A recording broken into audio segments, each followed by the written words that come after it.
Bismillahirrahmanirrahim. Assalamualaikum warahmatullahi wabarakatuh. Selamat Pasisoma, selamat pagi, siang, sore, malam untuk semua sahabat Suduai, sahabat sukses dunia akhirat. Ketemu lagi dengan saya di seri Maqasidus Syariah. Di pertemuan kali ini saya akan membahas urgensi Maqasidus Syariah dalam pengambilan hukum. Jadi seberapa penting sih maqasid syariah ini dalam proses pengambilan hukum? Tapi sebelum saya bahas konten ini di pertemuan kali ini, maka untuk sahabat Suduai yang belum subscribe, silahkan subscribe dulu agar channel ini semakin berkembang dan semakin bisa memberikan kemanfaatan bagi banyak orang yang membutuhkan gitu ya. Oke, sahabat Suduai. Di kesempatan kali ini saya akan jelaskan flashback aja ya, secara singkat, cepat gitu ya. Kita nge-refresh kembali makna Maqasidus Syariah. Maqasidus Syariah adalah jamak dari maksud ataupun maksid yang berarti tujuan. Jadi maqasid itu tujuan-tujuan, syariah itu ya syariah. Kalau secara etimologi itu kan jalan menuju mata air sebagai sumber kehidupan ya. Kalau secara terminologi dalam Lisanul Arab karyanya Ibnu Mandzur, bahwa syariah itu mengandung pengertian ad-din, agama, kemudian al-millah ya, agama, at-thariq, jalan, manhaj, metode, as-sunnah, kebiasaan gitu ya, dan yang lain sebagainya. Dan sebenarnya definisi maqasid syariah itu kan yang terkenal nih ya sahabat Suduai ya, bapak pionernya maqasid syariah atau bapak maqasid syariah adalah Imam Asy-Syatibi ya, Abu Ishaq Asy-Syatibi. Tapi kalau misalnya kita baca buku beliau, sebenarnya di dalam bukunya Al-Muwafaqat itu secara tertulis, definisi yang tertulis yang beliau tulis itu sebenarnya nggak ada sih ya gitu. Tapi saya pribadi memahami bahwa ya dari garis besar di tulisan beliau ya, Imam Asy-Syatibi mendefinisikan secara tidak langsung maqasidus syariah sebagai qasdus syari' dan dengan qasdul mukallaf, yaitu sebagai tujuan Allah, tujuan syari' ya, dan juga qasdul mukallaf yaitu tujuan dari manusia gitu ya. Jadi garis besarnya itu gitu ya.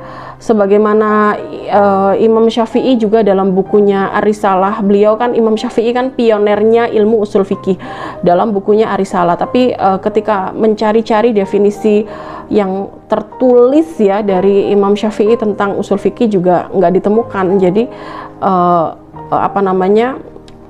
kasus di Al-Muwafaqat di bukunya Imam Asy-Syatibi itu seperti itu ya.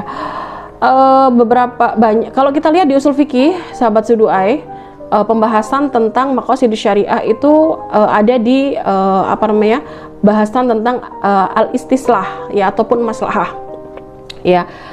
Pembahasan di usul fikih itu kan juga mencakup yang sumber-sumber hukum yang utama, yaitu Al-Quran dan Al-Hadis yang tidak bisa dipertentangkan. Kemudian ada sumber hukum yang lain gitu ya, ada ijma yaitu konsensus ulama, kemudian kias menghubungkan satu kejadian dengan kejadian yang lain karena di dalam nas ada satu kesamaan ilat di kejadian yang baru ada gitulah. Dan kias ini juga ada aspek maqasid syariahnya ya. Kemudian al-istihsan ya, istihsan itu Imam Abu Hanifah ya, biasa yang pakai istihsan itu ya. Dan di istihsan itu juga kita melihat banyak maqasid, banyak aspek-aspek yang itu nggak jauh beda dengan maqasid syariahnya gitu ya, maqasidus syariah. Kemudian kalau al-istislah itu jelas ini memang sangat berkaitan dengan maqasid syariah. Kemudian istishab itu menetapkan sesuatu menurut keadaan sebelumnya, sehingga ketika memang tidak ada dalil yang menunjukkan perubahan. Dan di istishab ini juga ada yang keterkaitan dengan aspek-aspek yang itu menjadi bahasan di maqasid syariah. Kemudian ada juga di usul fikih yang membahas tentang uruf.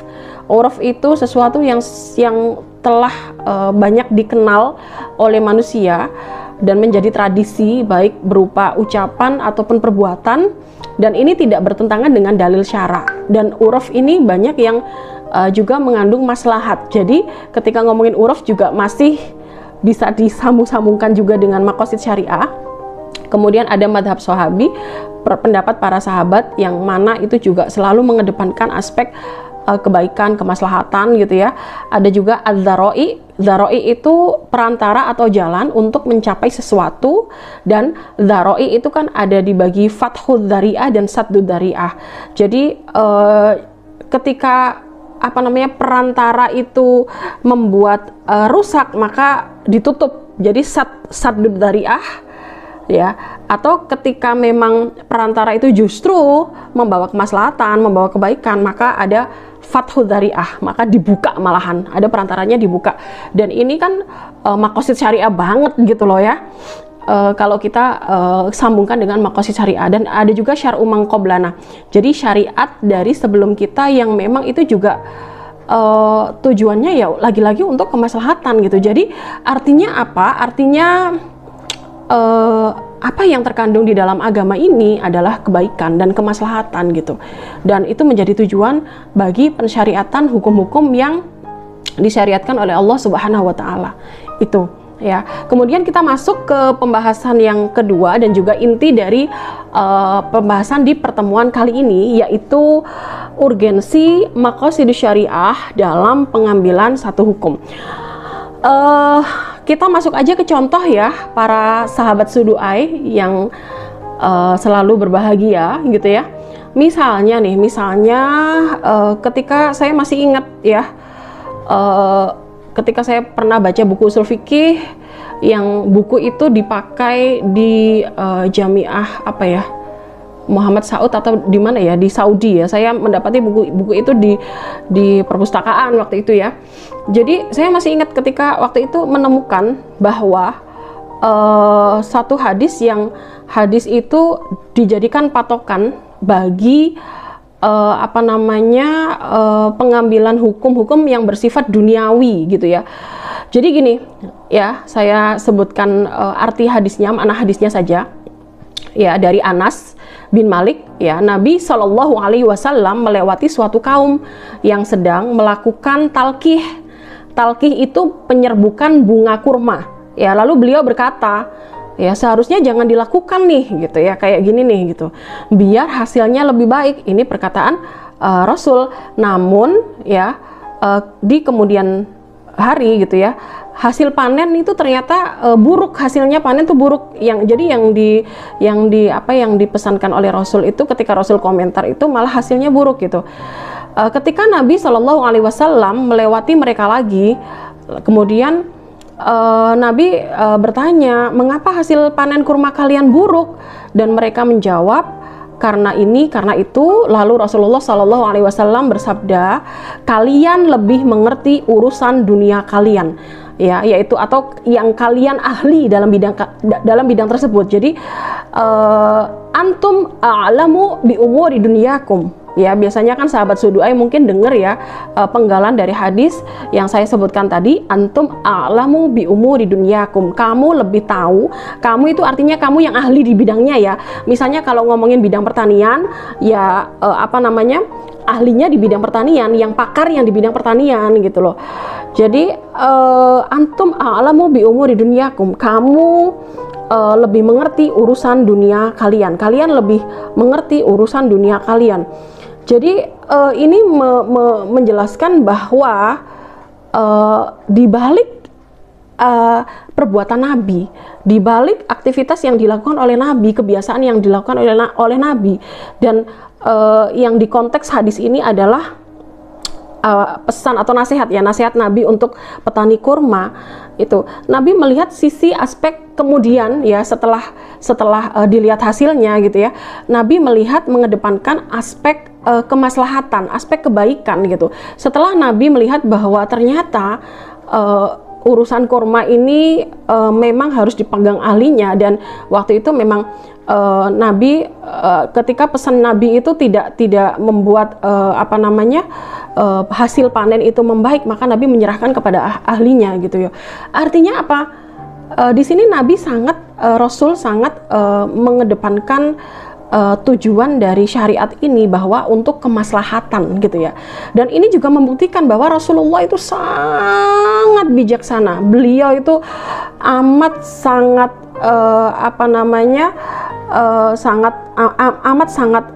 kalau sekarang tuh dibilangnya low profile gitu ya.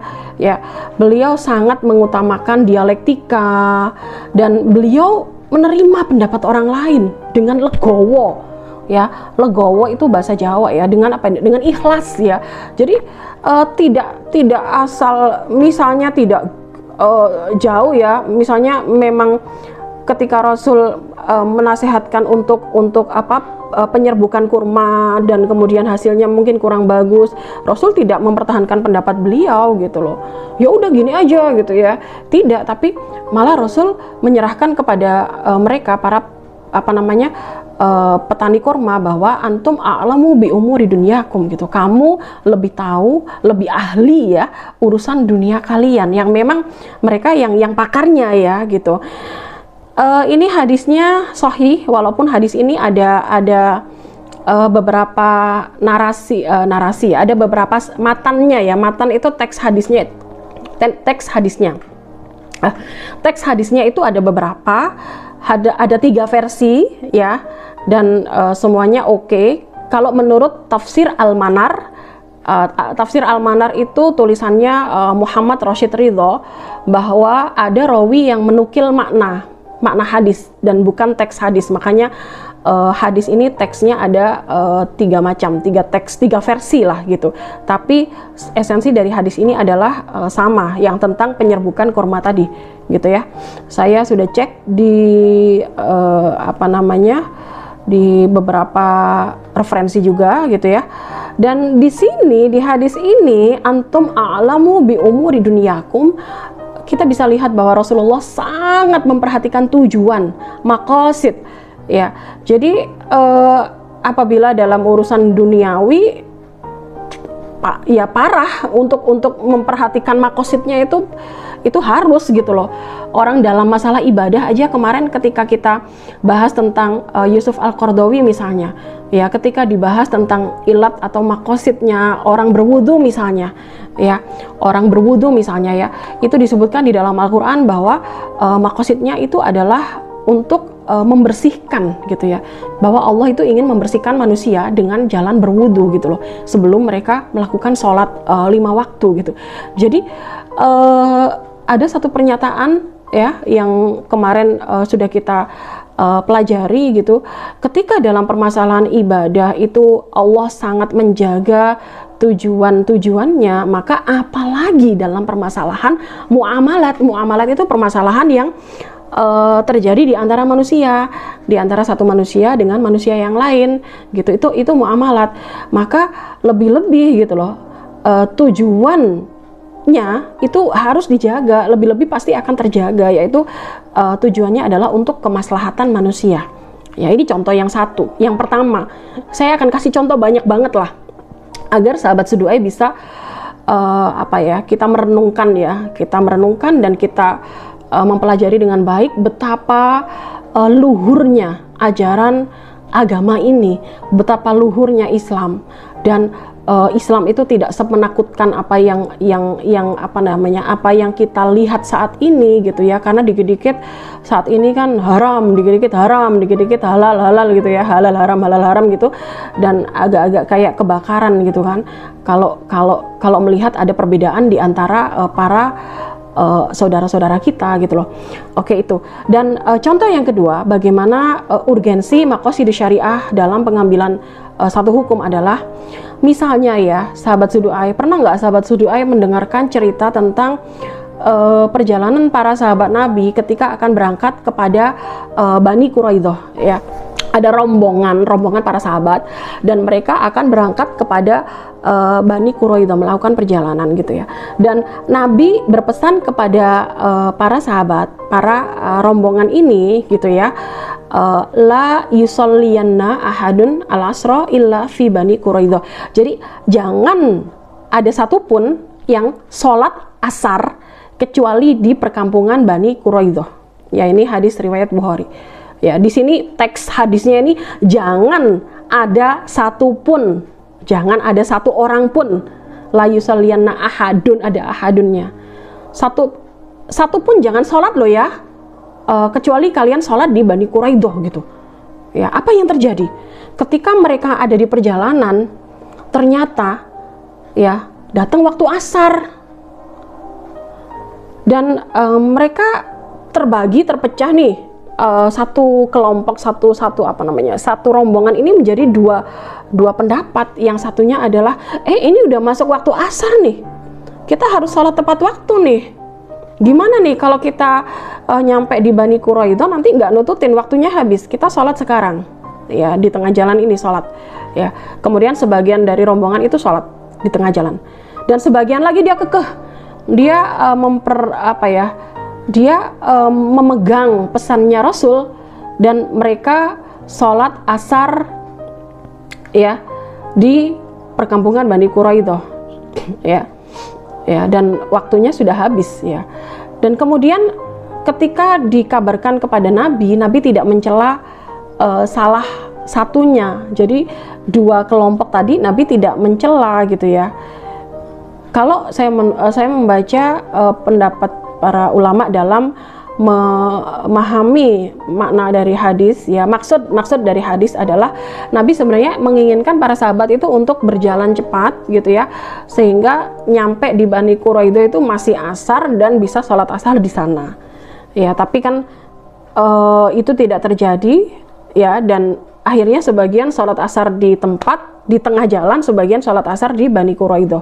Jadi ada sahabat yang tidak ya mematuhi hadisnya Rasul ya, tidak mematuhi pesannya Rasul gitu. Sahabat Suduai, coba kalau kita melihat konteks hadis ini ya, kita tarik sesuai dengan pendapat ulama zaman now, ulama-ulama di antara kita, maka akan muncul tiga atau dua ya, atau tiga lah. Yang lebih besarnya itu dua pendapat. Yang pertama, nanti yang nggak ikut hadis Nabi nanti haram gitu ya, yang nggak ikut hadis Nabi salah, intinya seperti itu ya, yang nggak ikut hadis Nabi maka nggak sunnah gitu kan. Atau yang pendapat satu lagi ya, secara garis besar bisa dua gitu ya, kita anggap pendapatnya yang melihat pada pendekatan teks dan makna, dan melihat dari tujuan dari teks itu gitu ya. Kenapa ya Nabi kok menyuruh sholat asar di Bani Quraidah gitu. Lah kalau asarnya udah lewat gimana ya? Itu akan di sini akan muncul dialektika gitu loh. Ya, kita bisa bayangkan kalau ketemu dengan sosok yang kemudian menganggap ini hitam putih, maka yang sholat asar di tengah jalan itu udah pasti salah. Padahal ya, kita tahu bahwa Rasulullah membenarkan kedua golongan tadi dan tidak menyalahkan salah satu di antara dua golongan tadi gitu ya. Kemudian contoh yang selanjutnya, kalau misalnya sahabat Suduai nih ya, atau saya sendiri ya, sering banget dengar hadis Nabi yang tentang memanah, yang tentang berenang, tentang berkuda ya. Sebenarnya hadisnya banyak, tapi yang hadis yang sahih itu saya tulis di sini ada tidak banyak ya hadis yang sahihnya ya. Ya, ada yang misalnya yang menyebutkan bahwa yang maknanya ya, segala sesuatu yang di dalamnya Rasul bersabda yang maknanya segala sesuatu yang di dalamnya tidak mengandung zikrullah merupakan perbuatan sia-sia, senda gurau, permainan, kecuali 4 perkara, yaitu senda gurau suami dengan istrinya, melatih kuda, berlatih memanah, dan mengajarkan renang. Dan ada juga hadis yang lain ya, yang maknanya adalah ya, wahai Rasulullah, dari Abu Rafi ya, dan dia bertanya, wahai Rasulullah gitu, apakah ada kewajiban atas kita terhadap anak kita sebagaimana kewajiban anak kepada kita? Kemudian Rasul menjawab, ya hak anak atas ayahnya adalah diajarkan membaca, berenang, dan memanah. Kemudian Umar bin Khattab juga berpesan bahwa ajari anak-anakmu berenang, memanah, dan naik kuda. Oke, kita lihat makosid ya, tujuan dari apa yang disyariatkan oleh Rasul. Kenapa kok Rasul memilih 3 hal tersebut ya untuk dipesankan ke orang tua kepada anaknya ya? Sebenarnya ini kan melatih life skill ya, melatih keterampilan untuk hidup. Karena kita tahu ya, saat itu kendaraan yang paling utama itu ya berkuda gitu ya. Kuda itu kan kayak ibarat mobil gitu ya. Kalau onta itu kan ibarat kayak truk gitu ya, kayak pickup itu truk ya, itu onta. Kalau kuda itu kayak mobil gitu ya. Maka itu harus dipelajari oleh semua anak muda gitu loh, karena ini keterampilan untuk hidup ya. Berenang itu ya keterampilan untuk bisa bertahan diri, melatih pernafasan, kemudian melatih fisik ya. Kemudian memanah ini kan juga keahlian untuk hidup saat itu, karena memang salah satu senjata terbaik adalah panah gitu ya ketika dalam peperangan gitu. Dan memanah itu kan juga melatih konsentrasi, bisa otot-otot itu juga terlatih semua, urat-urat juga terlatih semua gitu. Jadi kita melihat makosid dari memanah, berenang, dan berkuda itu ya untuk melatih ketangkasan, kelincahan, kesehatan, konsentrasi gitu ya. Dan itu terpakai memang saat itu memang dibutuhkan gitu loh. Lah ketika saat ini misalnya itu diajarkan, oke, tidak apa-apa, tapi ketika itu digaung-gaungkan dengan terlalu berlebihan gitu. Misalnya gini, pilih mana, belajar nyetir mobil atau belajar naik kuda gitu. Kalau saya pribadi akan belajar menyetir mobil gitu loh ya, gitu, karena saya menyadari bahwa kemampuan untuk menyetir itu sangat penting sekali gitu.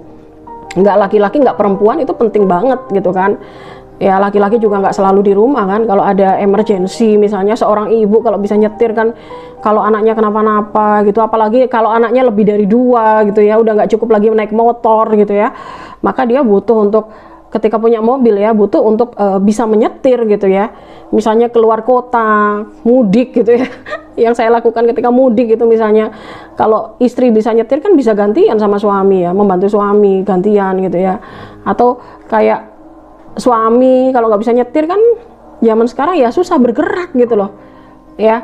Mau kemana-mana juga nggak bisa gitu loh.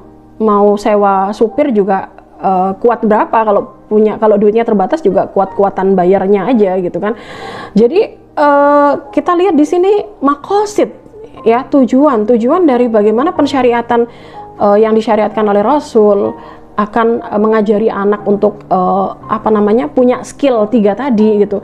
Kalau berenang sampai saat ini bagus untuk kita biasakan, karena renang ini kan sangat luar biasa ya untuk terapi kesehatan, untuk pernafasan, untuk kelincahan, untuk pertahanan diri juga. Misalnya kalau ada di kondisi yang memang mau nggak mau harus bisa berenang gitu ya, dan yang lain sebagainya.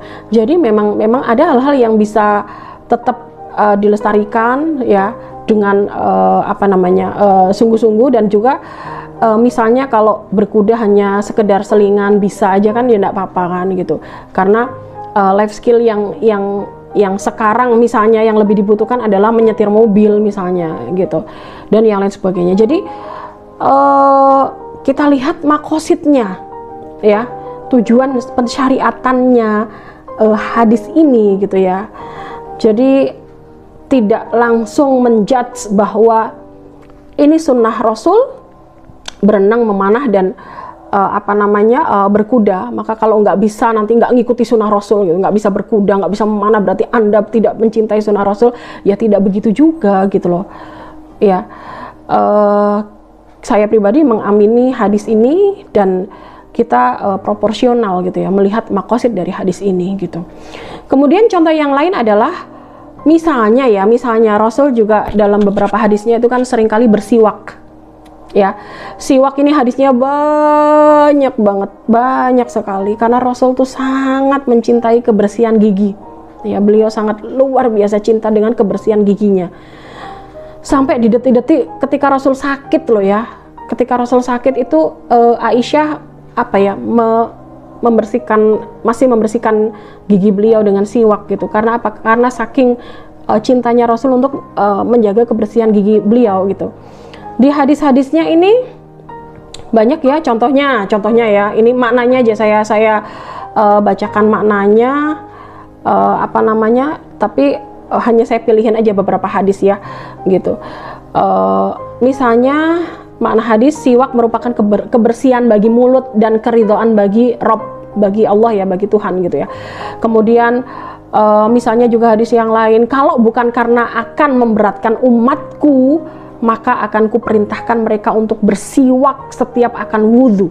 Di hadis yang lainnya sama hadisnya, tapi wudhunya diganti sholat gitu ya, maka akan aku perintahkan mereka untuk bersiwak setiap akan sholat gitu, sampai ada kata-kata laula an asyqa ala ummati. Jadi kalau bukan karena akan memberatkan umatku gitu, jadi kayak kalau nggak ngeberatin ini maka diwajibkan gitu ya, siwak sebelum sholat dan sebelum wudhu juga gitu ya. Dan juga di hadis yang lainnya juga ya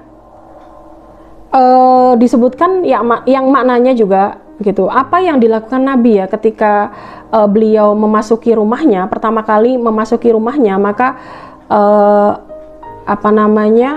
Aisyah menjawab, ketika Aisyah ditanya ini ya di makna hadisnya, maka Aisyah menjawab beliau bersiwak gitu. Jadi yang dilakukan Nabi ketika masuk rumah pertama kali adalah bersiwak. Kemudian di hadis yang lain juga ketika Rasul bangun malam, maka beliau mencuci dan menggosok mulutnya dengan siwak ya. Jadi luar biasa, Rasul sangat memperhatikan kebersihan gigi gitu. Lah, kita untuk zaman sekarang apakah dengan dalih cinta Rasul dan mengikuti sunnah Rasul maka kita harus mencari ya siwak yang entah itu di Indonesia kan nggak ada ya siwak ya siwak itu kan kayak dahan gitu ya, akar pohon yang digunakan untuk biasa digunakan untuk bersihin gigi gitu ya, gitu yang lembut lah lumayan itunya ya. Kadang-kadang kalau oleh-oleh haji kan ada itu kayu siwaknya itu gitu. Apakah kemudian dengan adanya hadis ini kemudian ketika membersihkan gigi dengan pasta gigi, dengan sikat gigi kemudian itu nggak nyunah gitu kan? Enggak juga, karena makosid bersiwak itu kan menjaga kebersihan gigi gitu ya. Toh sekarang ini kan ya makanan manusia juga berkembang ya, tidak seperti dulu gitu loh. Apa yang dimakan tuh udah macem-macem, udah aneh banget. Dan bau mulut, mohon maaf ya, agak jorok nih saya ngomong, bau mulutnya manusia kan juga udah macem-macem gitu, karena efek dari makanan yang dimakan juga udah berkembang kan, banyak bahan kimianya juga gitu loh. Maka ya butuh juga pasta gigi yang cocok dengan kondisi gigi kita saat ini, yang memang ada perubahan dari setiap generasi ke generasi terkait bagaimana perawatan gigi gitu. Jadi ya kita melihatlah ini misalnya makosid dari hadis bersiwak, bahwa makosidnya adalah bagaimana Rasul mencontohkan kita untuk membersihkan gigi ya. Jadi umat Islam tuh harus bersih, intinya seperti itu gitu loh. Bukan pada siwaknya, bukan pada harus pakai siwak gitu kan, enggak gitu ya, tapi pada aspek makosid dalam pemakaian siwak itu apa gitu. Oke, itu ya. Kemudian yang kelima ya, contoh yang selanjutnya ini contoh yang kelima ya. Sahabat Suduai pernah nggak dengar ada hadis tentang meminum air kencing onta untuk pengobatan gitu kan? Pernah ada yang ngeviralin ya, di mana ya, jadi ada tokoh siapa saya lupa ya, saya pernah sekilas gitu aja ya denger ya ada tokoh di Indonesia, siapa namanya saya lupa, itu ke Saudi terus dia diberitakan di syuting gitu dia minum air kencing onta, dan beliau mencantumkan hadis Nabi gitu ya. Di hadis tersebut itu kan ada orang yang baru datang ke Madinah dan sakit, kemudian Nabi memberikan alternatif pengobatannya ya, memberikan nasihat untuk pengobatannya dengan mereka meminum air kencing dan susu onta gitu. Lalu yang terjadi, apakah air kencing onta ini harus diminum untuk pengobatan gitu loh ya? Apakah seperti itu? Hadis ini memang hadis sahih ya, diriwayatkan oleh Bukhari dan Muslim, dan yang nampak adalah hadis ini justru bertentangan dengan ayat-ayat yang menjelaskan tentang keharaman mengkonsumsi sesuatu yang menjijikkan, yang najis ya. Jadi di dalam beberapa ayat-ayat Al-Quran kan disebutkan ketidakbolehan untuk mengkonsumsi sesuatu yang najis, yang menjijikkan, dan hadis tersebut seharusnya ya tidak dimaknai secara tekstual teksnya, melainkan juga secara kontekstual ya, aspek-aspek apa saja yang muncul ketika hadis ini muncul. Bisa jadi misalnya onta tersebut gitu, orang-orang yang minum air kencing onta itu kan pendatang ya, bisa jadi ontanya itu kan memakan makanan-makanan yang memang herbal dan memang bermanfaat untuk kesehatan misalnya, kan bisa jadi ya gitu, dan yang lain sebagainya. Jadi aspek munculnya kebolehan minum air kencing onta ini di dalam hadis tersebut itu karena adanya kondisi darurat dan dialami oleh sekelompok orang, dan kondisi ini mengancam jiwa, keselamatan mereka gitu ya. Jadi kita memahami hadis ini dari makosidnya ya. Kalau secara kontekstual, Syekh Yusuf Al-Qaradawi ya di konteks ini ya menyebutkan ya, beliau mengkritik nih orang pada keliru ya memahami hadis tentang air kencing onta ini dengan mencampur adukkan antara sarana dengan tujuan ya. Orang itu kan sakit, minum obat itu tujuannya sembuh. Sarananya apa? Kencing onta waktu itu. Kalau yang konteksnya di hadis yang saya sebutkan sekarang, tujuannya adalah sembuh ya.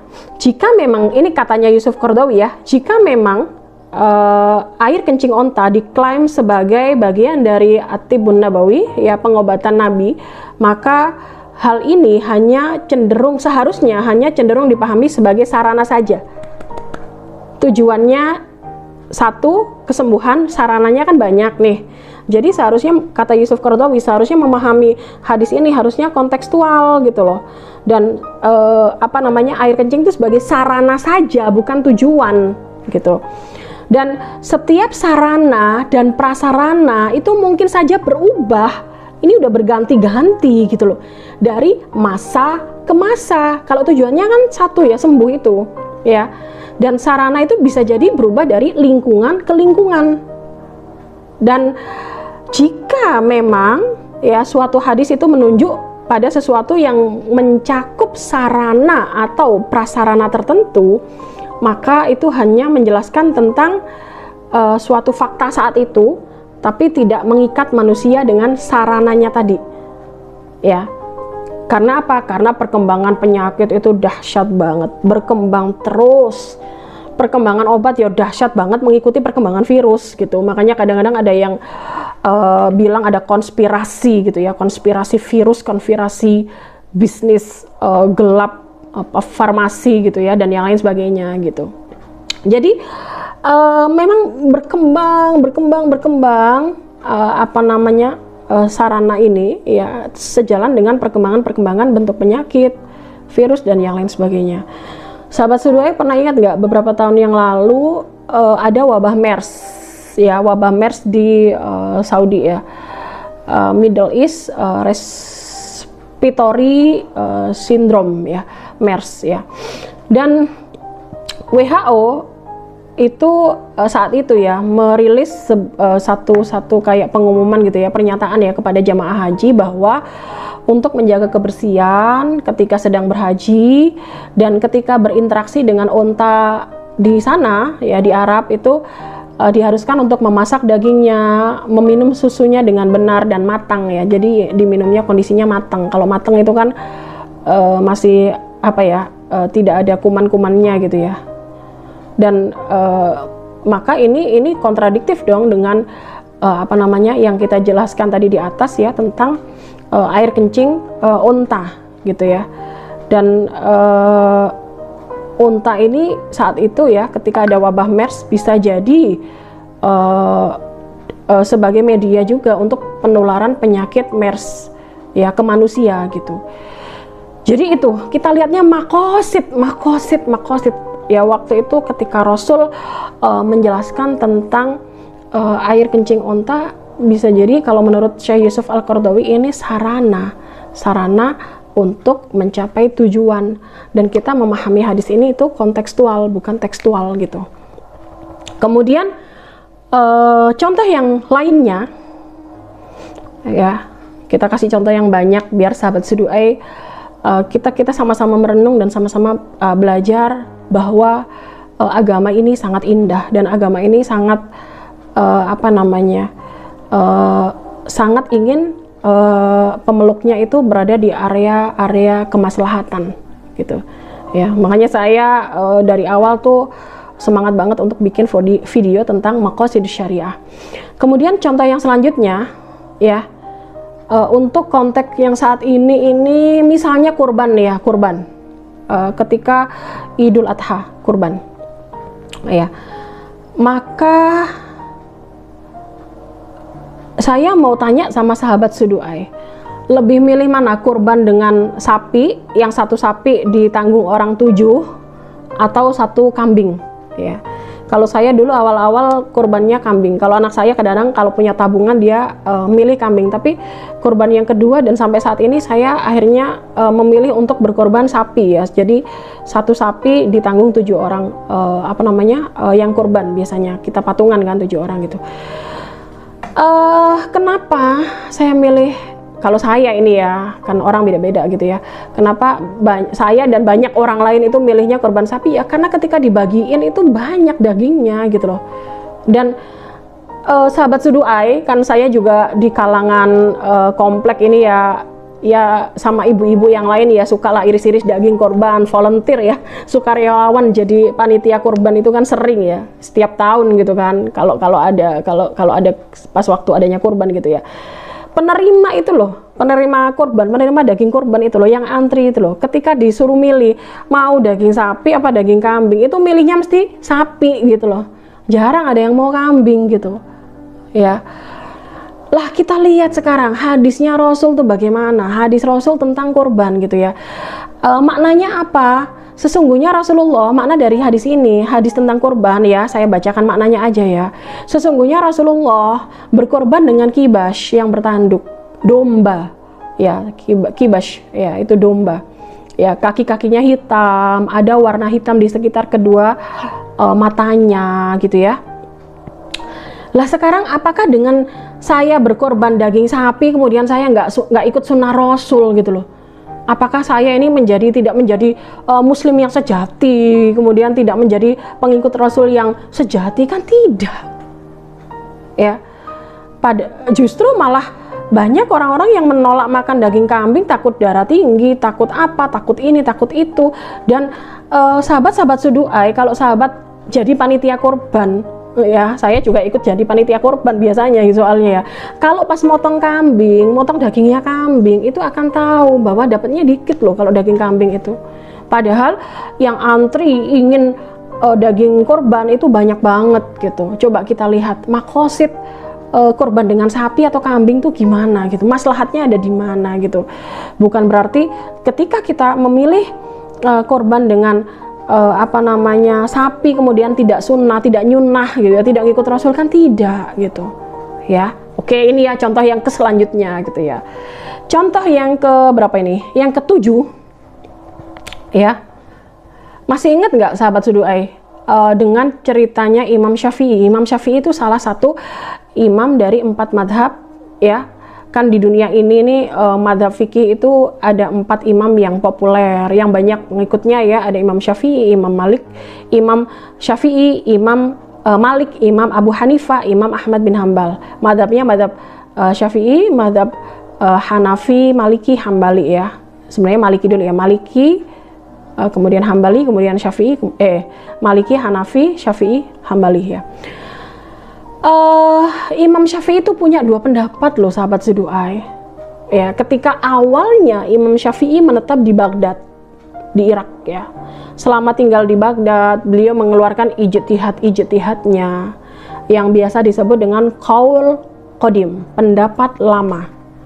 Dan ketika Imam Syafi'i pindah ke Mesir, ya kan beliau makamnya ada di Mesir ya, saya pernah berziarah ke makam Imam Syafi'i ya. Ketika beliau di Mesir, beliau melihat ternyata kebiasaan orang-orang Mesir nih beda ya sama kebiasaan orang-orang di Baghdad ya gitu. Maka Imam Syafi'i punya ijtihad lagi yang lain ketika beliau mendapati ada permasalahan-permasalahan yang di Mesir ini ada dan di Baghdad nggak ada gitu loh. Sehingga Imam Syafi'i mengeluarkan ijtihad-ijtihadnya yang baru, dan ini disebut dengan pendapat yang baru atau qaul jadid. Jadi yang di Baghdad tadi qaul qadim, pendapat lama, yang di Mesir ini qaul jadid, pendapat baru. Ini Imam Syafi'i ya. Ya, mazhab yang dianut oleh masyarakat Indonesia yang paling besar adalah penganutnya mazhab Imam Syafi'i. Ya.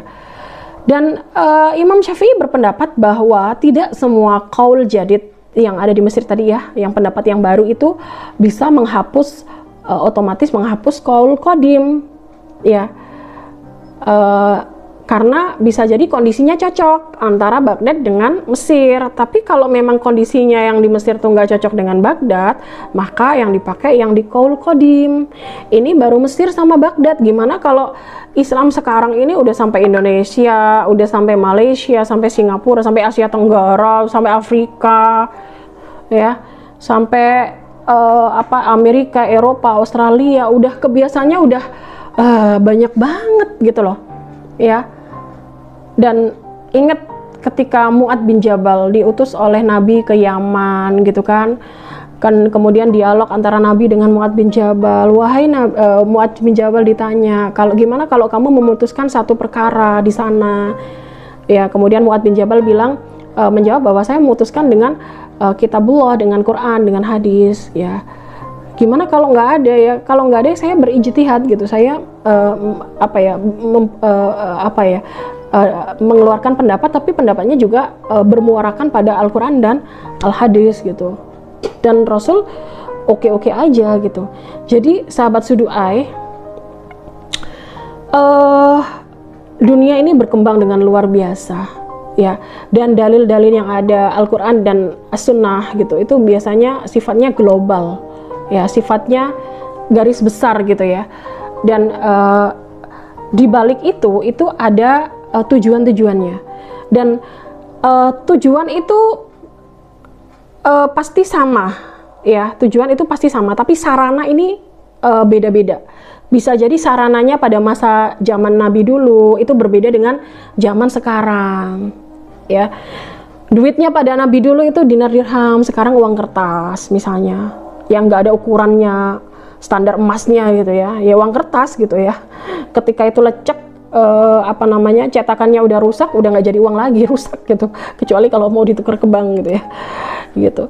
Jadi ketika dulu pada masa Nabi misalnya satrul aurah ya, untuk perempuan itu ketika menutup auratnya itu pakai gaya-gaya tradisi saat itu, misalnya saat ini ya pakainya kayak saya nih pakainya batik, apa kemudian batik itu haram? Kan tidak juga gitu loh. Jadi tujuan itu tetap ya, aspek yang dituju adalah menjaga kemaslahatan. Tujuannya adalah maslahat, tapi sarananya ini berbeda-beda seperti itu ya. Seperti tadi yang apa namanya yang ada di ceritanya Imam Syafi'i tadi, ketika beliau di Baghdad, beliau ada ijtihad pendapat dengan pendapat yang lama, qaul qadim. Ketika pindah ke Mesir, kemudian pendapatnya qaul jadid gitu ya, dengan pendapat yang baru, qaul jadid gitu. Dan ini pendapat yang lama juga tidak serta-merta dihapus ketika ada kondisi yang sama dengan kondisi yang baru yang ada di Mesir gitu.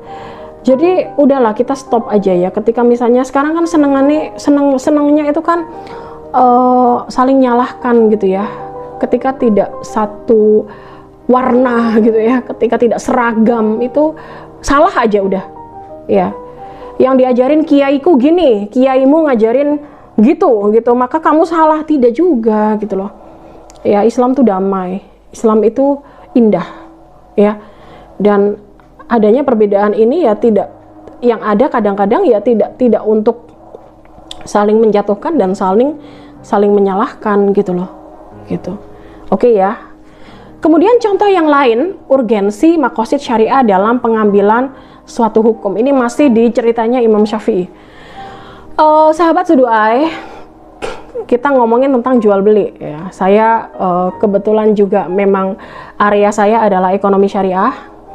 Ya, ketika ngomongin jual beli ya itu makanan saya banget gitu. Selain itu saya juga ada usaha kecil-kecilan juga gitu. Jual beli itu sahabat Sudu'ai, rukunnya itu kan ada yang bilang 3, ada yang bilang 4 ya rukunnya. Ingat-ingat ya. Yang pertama adalah 2 pelaku akad, al-aqidain, 2 pelaku akad ya. Bisa individu, bisa korporasi dan yang lain sebagainya. Yang kedua itu sighatul akad, adanya ijab kabul. Saya jual HP dengan harga sekian. Kemudian pembelinya, saya beli HP dari kamu dengan harga sekian, gitu ya. Itu ijab kabul. Kenapa ada ijab kabul? Karena jual beli itu harus saling suka sama suka, rela. Saya jualnya nggak terpaksa, saya belinya juga nggak terpaksa. Itu rela, kerelaan. Karena kalau jual beli ada unsur pemaksaan, maka ini yang terjadi akan menghilangkan esensi utama dari jual beli itu, gitu kan. Yang ketiga adalah ma'qud alaih, barangnya itu harus ada gitu. Kalau jual beli nggak ada barangnya gimana? Hati-hati, nanti bisa-bisa goror. Goror itu apa? Goror itu nggak jelas antara penjual dan pembeli. Ya, penjualnya jualan barang yang hanya ada di angan-angan, ya belum ada realisasinya, dan memang nggak ada barangnya. Beda ya kalau misalnya ada foto tapi ada barang, kan beda gitu. Pembelinya juga beli sesuatu yang nggak ada, yang nggak jelas gitu. Maka ini salah satu contoh dari goror. Nggak jelas antara penjual dengan pembeli. Ya, itu rukun akad yang ada yang menurut ulama itu 3. Anggap aja 3 lah. Ya, kalau ada yang nambahin 1 itu maudhu'ul akad. Jadi tujuan akad. Tujuannya akad itu untuk apa? Tujuannya jual beli itu untuk apa? Ya, tujuannya ya untuk maslahat gitu, kebaikan gitu ya, untuk kemaslahatan gitu. Oke, sahabat Sudu'ai. Ya. Kita ngomongin ijab kabul nih. Imam Syafi'i itu mensyaratkan bahwa ketika jual beli itu harus penjualnya melafalkan, pembelinya melafalkan. Saya jual ini ya ke kamu ya, gitu. Saya beli ini ya dari kamu ya, gitu. Maka kalau nggak gitu nggak sah. Padahal zaman sekarang, coba sahabat Sudu'ai hitung dengan jari, ada nggak jual beli yang benar-benar dilafalkan? Coba sahabat Sudu'ai kalau ke swalayan, ke tetangga, jual beli, tetangganya punya toko ya, dan yang lain sebagainya, paling cuman ambil barang, kadang-kadang barangnya ada harganya ya, ada nominalnya harga, misalnya harganya 5.000 ya, minuman kemasan 5.000, udah dilihat harganya 5.000, keluarin 25.000, taruh. Pembelinya juga males ngomong, ambil, masukin tempat duitnya gitu ya. Atau kalau di swalayan gitu ya, di minimarket gitu ya, paling cuma dikasih struk aja kan kalau jual beli ya, nggak dibilang aku jual ini ya, aku beli ini, enggak kan gitu. Maka masa sih jual beli yang kita lakukan ini tanpa adanya ijab kabul ini haram? Kan enggak gitu loh. Jadi kita lihat bahwa maqasid yang ada dalam rukun akad, tentang sighatul akad, ijab qabul itu adalah untuk memastikan kerelaan, keridhoan antara pelaku jual beli. Ya, maka zaman sekarang adanya uraf, kebiasaan yang baik yang tidak bertentangan dengan syariat ya. Ketika memang kebiasaannya itu dengan ambil barang terus bayar itu sudah mencerminkan kerelaan, maka udah jual beli sah aja. Jual beli yang ambil bayar tanpa ada ijab qabul itu kan namanya bai'ul mu'ata ya. Maka itu sah-sah aja gitu loh ya. Jadi kalau ini diharamkan kan ribet gitu, susah ya kita itu gitu. Padahal lagi-lagi Islam itu agama yang mempermudah gitu, dan apa namanya tidak ruwet gitu loh ya. Yang bikin ruwet adalah kadang-kadang ya kita sebagai pemeluknya gitu ya. Terus contoh yang lain misalnya, kalau ini kaitannya dengan uruf ya. Uruf itu kan tadi adat, kebiasaan yang positif yang tidak bertentangan dengan Al-Quran dan Al-Hadis ya. Al-Quran dan Al-Hadis itu teks atau nas gitu ya biasa disebutnya, dan ini kemudian bisa dijadikan satu patokan hukum gitu kan. Misalnya apa?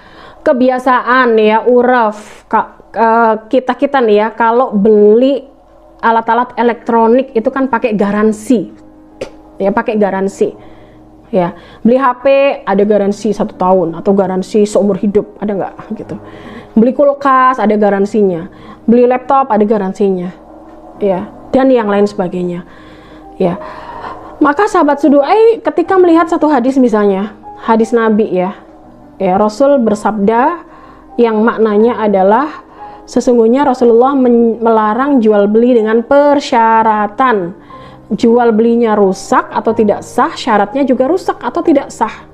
Coba saya tanya ke sahabat Sudu'ai, jual beli alat elektronik ketika ada syarat kalau rusak dibalikin, itu ada syarat. Itu syarat nggak? Itu kan syarat gitu loh.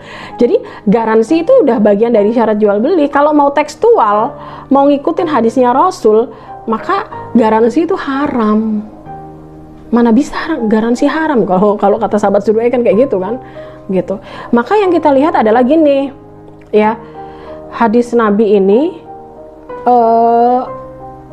kenapa kok Rasul melarang adanya syarat dalam jual beli? Karena konteksnya saat itu persyaratan dalam jual beli itu menghasilkan satu perselisihan di antara penjual dan pembeli. Ketika seorang penjual menjual barangnya kepada pembeli dan penjual mensyaratkan syarat kepada pembelinya, maka ini di kemudian hari bisa mengakibatkan pertentangan, dan ini mengakibatkan satu kerusakan gitu ya. Kebalikannya maslahah, yaitu mafsadah. Ada mafsadah, ada kerusakan di dalamnya. Maka sahabat Sudu'ai, kita melihat bahwa ketika sekarang jual beli elektronik itu tidak ada garansinya, malah itu yang akan menghasilkan satu kerusakan, karena nantinya akan ada kerugian dari pihak pembeli. Padahal pihak penjual masih dia mempunyai akses untuk mempertanggungjawabkan barang yang dia beli ya, barang yang nominal harganya tinggi ini, dia masih punya akses dengan produsen untuk bisa mengevaluasi, misalnya kalau ada kerusakan nih yang mana yang masih bisa diperbaiki gitu, dia masih punya akses kepada produsen, distributornya gitu ya. Jadi yang dilihat adalah di sini maqasidus syariah ya. Oke ya, kalau mau dijelasin sih sebenarnya step-stepnya ini ya, step-step dari pemahaman hadis tadi ini, garansi itu sebagai kias khafi atas hadis yang yang saya sebutkan tadi tentang rusak ya. Nah, Rasulullah an bai'in wa syartin al bai'u fasid wa syartu fasid ya. Bunyi hadisnya itu seperti itu ya. Sebenarnya jual beli garansi ini dikias khafikan dengan hadis yang di atas, dan kias khafi ini bertentangan dengan maqasid syariah. Jadi yang bertentangan itu kias khafi dengan maqasid syariah gitu ya. Penjualan dengan jaminan itu yang membolehkan itu, yang mensyaratkan itu Ibnu Abidin. Ibnu Abidin itu mengeluarkan pendapat bahwa hadis yang tadi saya sebutkan itu memiliki dasar yang dimaksudkan untuk menghindari perselisihan, ya. Maka jual beli dengan menyertakan garansi adalah sesuai dengan esensi dan tujuan dari hadis yang saya sebutkan tadi, ya. Jadi ini sebagai uruf, sebagai kebiasaan di masyarakat yang baik, yang bisa dijadikan pegangan patokan dalam pengambilan hukum dan bisa diimplementasikan dalam kehidupan di masyarakat, gitu ya. Contoh yang lainnya, yang terkait dengan urgensi implementasi maqasidus syariah dalam pengambilan suatu hukum. Ya, contoh yang lainnya itu ada kaidah fikih sahabat sudu'ai yang dijadikan pijakan dalam pengambilan suatu hukum, misalnya al-umuru bimaqasidiha. Jadi segala perkara itu sesuai dengan maksud dan tujuannya, ya. Banyak banget ya sebenarnya ya, kalau kaidah-kaidah fikih yang berkaitan dengan maslahah, dengan maqasid syariah itu banyak banget. Misalnya kan kalau kaidah yang lain itu kan ada tasarruful imam ala ra'iyah manutun bil maslahah. Jadi kebijakan yang diambil oleh pemimpin, oleh imam gitu ya, untuk yang dipimpinnya, untuk masyarakat gitu ya, untuk yang dipimpin lah ya, untuk penduduk yang dipimpinnya itu harus dikembalikan atau harus disesuaikan dengan kemaslahatan, misalnya itu. Jadi banyak sekali kaidah-kaidah fikih yang terkait dengan maslahah. Terkait dengan kaidah al-umuru bimaqasidiha, segala sesuatu sesuai dengan tujuan dan maksud dan tujuannya. Kaidah ini ditulis dalam ada hukum perdata di zaman Turki Utsmani, namanya Majallatul Ahkam Al-Adliyah. Saya punya buku ini tapi yang terbitan bahasa Inggris ya. Ada kaidah di sana yang berjumlah 99 kaidah, dan termasuk di dalam kaidah itu adalah al-ibrah fil uqud lil maqasid wal ma'ani la lil alfat al mabani, bahwa akad itu bertujuan untuk mewujudkan kemaslahatan dan makna yang terkandung di dalamnya, dan bukan hanya terkait dengan lafal dan juga ungkapan saja. Jadi kalau kita ada akad ya, ada akad ya, ada suatu akad kita ya, antara saya misalnya, pelaku akad kan mesti dua ya, bisa antar individu, saya dengan orang lain satu orang, atau saya sendiri dengan orang banyak, atau orang banyak dengan orang banyak gitu kan ya. Akad itu bertujuan untuk mewujudkan kemaslahatan dan mewujudkan makna yang terkandung di dalamnya. Jadi bukan hanya yang berkaitan dengan ucapan dan juga ungkapannya aja gitu ya. Misalnya ada akad jual beli nih, saya sebagai makelar samsaro, kan ada akad makelar ya, ada ya. Saya sebagai samsaro, saya sebagai makelarnya developer. Ya, developernya bilang ke saya, Mbak Ika, kamu pasarin ya kapling yang akan saya bangun. Misalnya satu kapling kalau kamu berhasil deal sama orang, saya kasih fee 10%. Banyak banget ya, 5% lah. Atau 2% ya, kan gede kalau biasanya kalau jualan kaplingan kan gede gitu ya. Ya, gede nominalnya maksudnya. Kalau dipersenkan kan juga gede fee-nya gitu kan. Misalnya harga satu kaplingnya 100 juta. Ya, kalau saya dapat 2% kan udah 2 juta kan misalnya gitu. Jadi saya jadi makelar nih dari developer, agent dari developer ya, perumahan gitu. Si developernya itu baru dia deal untuk jual beli sawah. Ya. Jadi ada lahan untuk sawah yang besar, yang luas banget, dan dia berniat mau bikin perumahan di sana gitu kan. Biasa kan kalau developer itu sebar brosur tapi rumahnya belum berdiri kan, itu biasa kan. Jadi saya udah masarin nih ke calon-calon pembeli nih ya, dan developer lagi baru ngurus apa namanya, jual beli tanah tersebut gitu. Jadi baru masuk di satu step menghubungi para petani untuk pembelian beberapa hektar tanah gitu ya untuk bakal calon perumahan misalnya. Lah, saya udah dapet nih 10 pembeli. Anggap aja saya pinter jualan gitu ya. Saya udah dapat 10 pembeli. Maka saya udah ngumpulin duit, kan satu kaplingnya kan 100 juta ya. Saya udah ngumpulin duit 100 juta. 1 miliar karena 10 pembelinya. Ya. Saya udah serahkan ke developer 1 M. Saya udah dapat fee-nya 2% gitu kan. Ya, saya udah dapat 10 juta gitu misalnya ya. Ini secara akad. Ya. Ternyata developernya ada problem di badan pertanahan misalnya, yang dia mau buka untuk perumahan ternyata lahan hijau ya kan. Kalau di badan pertanahan itu kan di Indonesia ini kan ada lahan-lahan yang untuk peruntukan khusus gitu ya. Misalnya kalau di gambar itu di satu daerah Sidoarjo gitu ya, daerah ini lahan hijau, berarti ini tidak boleh dibangun perumahan, dibangun apapun, hanya boleh untuk yang hijau-hijau lah, untuk sawah, untuk nanam dan yang lain sebagainya. Ada lahan-lahan yang lain yang sesuai dengan peruntukannya lah. Kalau memang lahan hijau, si calon developernya itu pemula dan nggak meriksa ya, terus kemudian itu nggak bisa dijadikan perumahan, akhirnya gagal semua. Ternyata duit yang udah diserahin ke developer tadi dibawa kabur sama developer, jret. Jadi deh penipuan kan ya. Jadi kalau dalam syariah sesuai dengan akad yang tadi saya bukan akad ya, sesuai dengan kaidah yang tadi saya sebutkan tentang yang ada hubungannya tentang maqasid syariah, itu al-ibrah fil uqud lil maqasid wal ma'ani. Jadi akad itu tujuannya pada kemaslahatan dan juga maknanya, realisasinya gitu loh. Bukan hanya ucapan dan juga ungkapan gitu. La lil alfat wal mabani. Jadi nggak boleh omong doang gitu.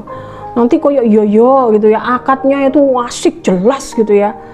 Ya akadnya itu wow ya, janji-janjinya keren gitu. Padahal realisasinya itu zong semua. Jadi yang terjadi adalah ketika akad itu perfect ya, akadnya itu berjalan dengan baik, tapi kemudian tidak ada kemaslahatan, tidak ada realisasi yang bagus ya, ini tidak diharapkan, karena akad itu tujuannya untuk kemaslahatan dan maknanya dan penuntasan dari akad itu sendiri, bukan berhenti di ucapan, di ungkapan gitu. Jadi makosidnya yang kita kejar gitu loh. Contoh yang lain banyak banget contohnya ya, nggak apa-apa ya, biar saya sebutkan lagi 2 contoh ya. Saya paskan 12 contohnya, saya kasih 12 biar pas satu lusin gitu. Kalau orang jualan kan kalau grosiran kan minimal 3, maksimal sekodi sih ya, maksimal ya 20, tapi nggak apa-apa, ini saya kasihnya satu lusin 12 contohnya ya. Jadi contoh yang sekarang itu misalnya nih ya, zakat profesi ya. Sahabat Sudai pernah nggak dengar orang-orang yang nggak setuju dengan mengeluarkan zakat profesi itu, mereka nggak setuju? Ada nggak yang sahabat Sudai yang pernah dengar itu gitu? Katanya apa? Nggak ada dalilnya, nggak ada hadisnya. Kalau saya sih melihat itu hanya wow gitu ya. Saya nggak sepakat dengan mereka gitu ya. Sahabat Suduai, zakat itu kan banyak banget ya. Ada zakat fitrah, zakat mal, zakat pertanian, zakat perdagangan, zakat peternakan, zakat barang tambang, zakat barang temuan, zakat dan yang lain sebagainya, banyak banget ya. Ya, di buku saya yang Islamic Entrepreneurship yang bab ke-14 saya sebutkan di sana macam-macam zakat gitu ya. Sahabat Suduai, profesi pada zaman Nabi memang tidak populer gitu loh ya. Padahal kalau zaman sekarang profesi ya, kayak saya guru gitu kan, Terus kayak teman-teman tuh ada yang dokter, ada yang akuntan, ada yang apa ya, ada yang profesi ya, ada yang jadi penulis, ada yang jadi lawyer itu kan kalau di beberapa negara maju kan yang terkaya itu kan lawyer ya, pengacara gitu kan, ada notaris, ada macam-macam ya profesi. Kalau atas dasar tidak ada dalilnya dan kemudian mereka itu tidak wajib mengeluarkan zakat, maka alangkah kasihannya mereka gitu loh ya. Kalau di dalam Al-Quran kan disebutkan khud min amwalihim shadaqatan tutahhiruhum wa tuzakkim biha. Zakat itu ya untuk mensucikan harta yang kita miliki gitu. Saya misalnya sebagai guru, saya seorang dosen ya, saya sebagai guru saya punya pendapatan gitu ya, saya ya pengen dong ngeluarin zakat saya gitu ya. Jadi kalau dalam apa namanya usul fikih itu kan ada namanya kias, pengkiasan ya, maka ada namanya mayoritas ulama menyebutkan bahwa ada namanya zakat profesi, dan ini dikiaskan kepada zakat mal, zakat harta benda ya, zakat harta benda ya, bahwa yang dikeluarkan adalah ketika ada pendapatan dari profesi masing-masing, maka bisa dihitung pendapatan bersihnya dan bisa diambil 2,5% ya dari apa namanya pendapatan yang dia dapatkan, dan itu hitungannya adalah bersih ya, setelah dikurangi dengan kebutuhan hidup yang primer, misalnya untuk makan, untuk transportasi, untuk apa namanya kebutuhan sandang, pangan gitu ya, yang tidak berlebih-lebihan ya, maka sisanya ada berapa, dan itu kemudian diambil 2,5% untuk dibayarkan zakatnya gitu. Sahabat Suduai, nominal zakat itu yang apa namanya nominal persentase zakat yang lumayan besar itu kan petani, 5-10% ya. 5% itu ketika diairi dengan air irigasi yang dibayar oleh para petani. Kalau 10% itu pengairannya dari air hujan yang gratis. Karena apa? Karena di zamannya Rasul itu petani itu kaya gitu loh. Sebenarnya zaman sekarang juga petani itu kaya ya, sahabat Suduai ya. Coba kalau kita lihat petani-petani di luar negeri ya, kecuali di Indonesia aja petani ini kasihan sekali nasibnya. Makanya semoga saja nanti Menteri Pertaniannya ataupun anak-anak muda di Indonesia itu bisa apa ya, kita membuat sistem lah ya, yang itu bisa mensejahterakan para petani ya. Kita mengadopsi lah ya ATM ya, amati tiru modifikasi ya, dari apa ya, proses kesuksesan petani-petani di negara-negara yang lain gitu, yang kenapa kok mereka sejahtera gitu. Kita kan bisa cari caranya, gimana caranya biar sama-sama bisa sejahtera ya. Iya. Lah, kalau petani aja di zaman dulu pada zaman Rasul mereka sejahtera dan zakatnya itu diambil zakatnya besar 5-10% di atas zakat mal, maka zaman sekarang profesi, orang-orang yang punya profesi yang kaya-kaya itu kalau nggak diambil zakat ya itu akan menyalahi maqasid zakat sendiri gitu loh. Makanya saya kadang-kadang agak-agak heran dengan sebagian kecil dari pendapat ya ulama-ulama dan juga orang-orang yang berkoar-koar gitu ya, dia berteriak-teriak bahwa zakat profesi itu no, tidak ada. Karena apa? Nggak ada dalilnya, nggak ada hadisnya gitu. Saya nggak bisa ngomong karena kalau debat pun capek gitu ya, dan saya kebanyakan kalau diajak ngomong sama sosok-sosok yang tidak setuju dengan zakat profesi, saya akan menjawab seadanya, dan selebihnya saya akan diam. Mendengarkan aja kan lebih enak ya, karena nanti nggak mau kalah juga, nggak mau kalah mempertahankan pendapatnya bahwa zakat profesi itu nggak ada gitu loh. Dan karena apa? Karena nggak ada dalilnya gitu ya, padahal kita tahu bahwa orang yang terkaya di beberapa negara itu ya yang profesinya pengacara misalnya, orang yang banyak duitnya itu ya banyak mayoritas adalah pak dokter dan bu dokter gitu, walaupun juga ada dokter yang nggak kaya banget, tapi kan mayoritas kalau kita ngomongin dokter gitu kan apa ya, yang tergambar di otak kita itu kan sosok yang berkecukupan gitu loh ya. Notaris, bapak dan ibu notaris kan juga lumayan kan ya, dosen ya banyak ya, apa namanya pendapatannya ya yang banyak ya, ya yang nggak banyak juga ada gitu kan, dan yang lain sebagainya. Kemudian ya contoh yang terakhir, dan ini sebagai penutup juga gitu ya, maqasid syariah itu kan jantungnya usul fikih ya, dan untuk merumuskan misalnya kalau kita ngomongin ekonomi syariah, produk-produk perbankan dan keuangan syariah ya dirumuskan banyak dengan hukum-hukumnya dengan usul fikih, dan khususnya juga banyak dengan maqasid syariah. Jadi maqasid syariah ini sangat penting banget untuk dipahami dan dikenali dan dipahami oleh misalnya praktisinya ya bisa perbankan syariah, bisa pebisnis, praktisi bisnis, bisa pemangku kebijakan ya, regulator gitu ya, para hakim tuh ya, dan mereka yang expert ya di bidangnya masing-masing gitu. Karena apa? Karena penting ya untuk mengambil satu keputusan yang basisnya adalah kemaslahatan ya. Jadi tidak hanya berbicara tentang halal haram saja. Misalnya gini sahabat Sudu'ai, saya masih ingat nih ya, dulu awal-awal BMT, Baitul Mal wa Tamwil, saya punya kolega itu dia punya BMT tapi masih skalanya kecil-kecilan ya. Beliau tidak mau meminjamkan kepada nasabah kecuali emas. Jadi misalnya gini, saya nasabah di BMT, saya butuh duit ya.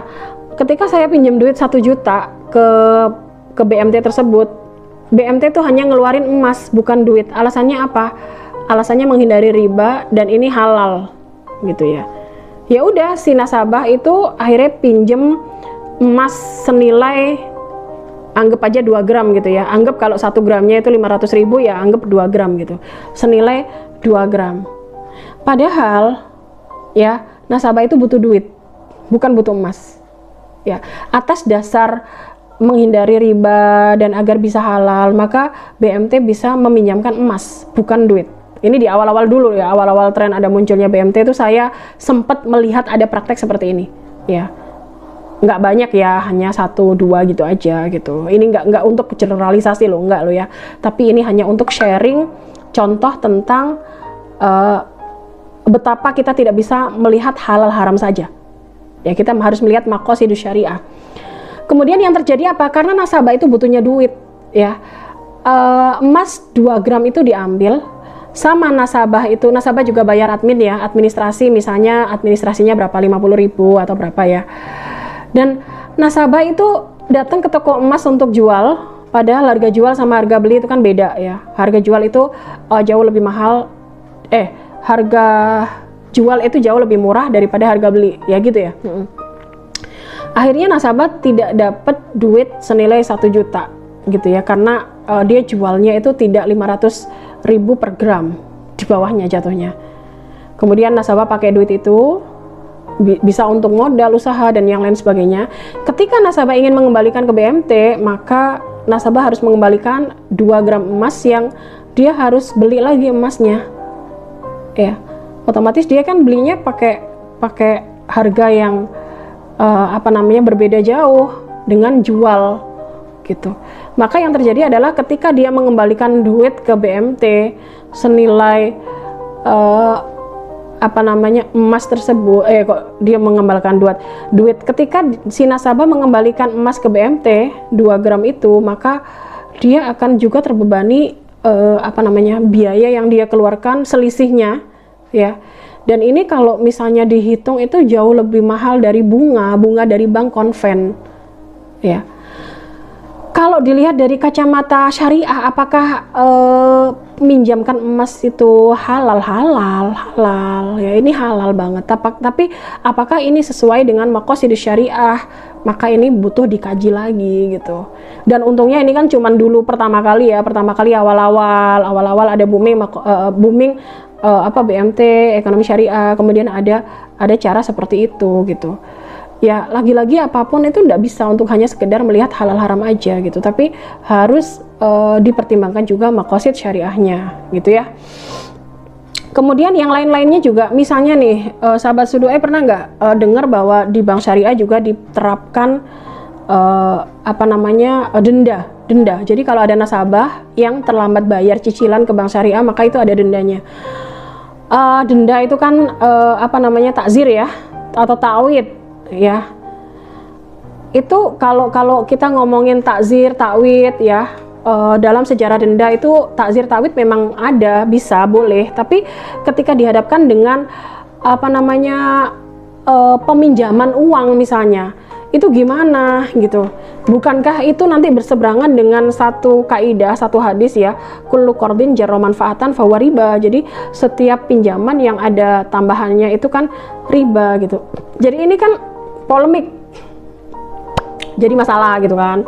Tapi kalau tidak ada denda, itu banyak nasabah-nasabah yang sebenarnya mampu tapi dia akan ngenteng ya, meringan apa ya, menganggap ringan cicilan-cicilan, nggak apa-apa telat gitu, nggak ada dendanya ini gitu kan.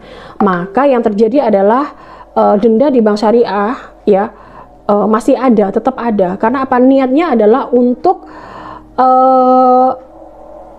apa ya, untuk sekedar memberikan satu apa ya, satu kedisiplinan kepada para nasabah agar mereka tidak telat dalam membayar cicilan. Tapi yang terjadi adalah uang dari pembayaran denda dari nasabah tadi itu masuknya ke pendapatan non halal. Jadi sama bank syariah tidak dihitung sebagai pendapatan, tapi tidak dihitung sebagai laba, tapi dihitungnya sebagai pendapatan non halal gitu.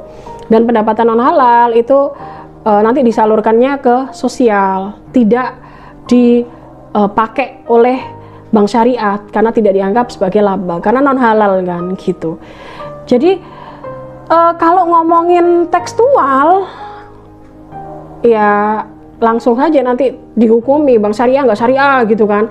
Makanya kan gara-gara misalnya margin apa namanya dirasa kok bagi hasil ya, bagi hasilnya nggak bisa bersaing dengan bank konven. Di bank konven itu kan kur itu kan bunganya bisa rendah banget, 0, ya 0,5,4 gitu ya, 0,6 dan yang lain sebagainya. Di bank syariah itu kan apa ya, nasabah harus membayar uang misalnya ada administrasi dan yang lain sebagainya, itu bisa jadi kan lebih tinggi dari bunga di bank konvensional ya. Kalau di bank syariah itu dianggap nggak halal, nggak maslahat, ya kan enggak juga gitu loh. Misalnya tadi yang denda itu kemudian dianggap apa ya, tidak sesuai dengan hadis gitu ya. Padahal kalau misalnya tidak ada denda itu nasabah tidak akan bisa teratur membayar cicilan ya. Karakter orang Indonesia ini kalau udah hubungannya sama uang itu pura-pura lupa gitu ya, pura-pura amnesia gitu ya. Maka yang terjadi adalah tadi misalnya yang kaitannya dengan denda, bank syariah lebih di beberapa bank syariah ada dendanya ya, di beberapa bank syariah ada dendanya dan itu dimasukkan di pendapatan yang non halal. Jadi seperti itu ya yang terkait dengan maqasid syariah ya. Jadi penting banget untuk mengkaji maqasid syariah. Kenapa kok misalnya kalau di bank di ekonomi syariah itu akad ya, di keuangan di finance ya, apa namanya, di lembaga keuangan syariah, di perbankan syariah itu kok misalnya akad ada larangan akad ta'alluq, ada larangan bai'ul ina, ada tawarruk. Kenapa kok tawarruk di Indonesia nggak boleh, di beberapa negara boleh dipakai gitu kan? Itu kan dengan pertimbangan-pertimbangan ya. Karena kan setiap negara punya ciri khas karakter debitur, kreditur yang berbeda-beda gitu loh. Di Indonesia ini ciri khas penduduknya beda dengan Malaysia, beda dengan Pakistan, beda dengan Saudi, beda dengan India dan yang lain sebagainya gitu.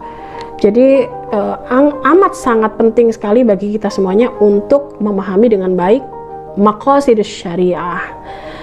Demikian sahabat Seduai, ternyata lama ya, saya lihat menitnya udah 1 jam lebih dan alhamdulillah saya bisa berbagi dengan sahabat Seduai ilmu yang apa ya, yang sedikit ini. Dan saya mohon kritikannya, barangkali juga saya ada salah karena saya juga tidak pengetahuan saya juga sangat terbatas ya. Kita masih dalam taraf semuanya belajar sampai kita kembali kepada Allah dengan cara yang terbaik gitu ya. Dan pesan saya untuk menutup semua video di konten saya adalah jangan lupa sesyuba. Sesyuba itu senyum, syukur, bahagia ya. Karena ketika kita tersenyum, ketika kita bersyukur, ketika kita berbahagia, kita akan menjelma menjadi pribadi-pribadi yang tough, pribadi-pribadi yang kuat, pribadi-pribadi yang akan menganggap ujian-ujian itu adalah sesuatu yang kecil ya. Kita akan bisa bersahabat dengan ketidaknyamanan dan kita akan bisa bersyukur atas kenyamanan yang kita dapatkan. Terima kasih. Wassalamualaikum warahmatullahi wabarakatuh.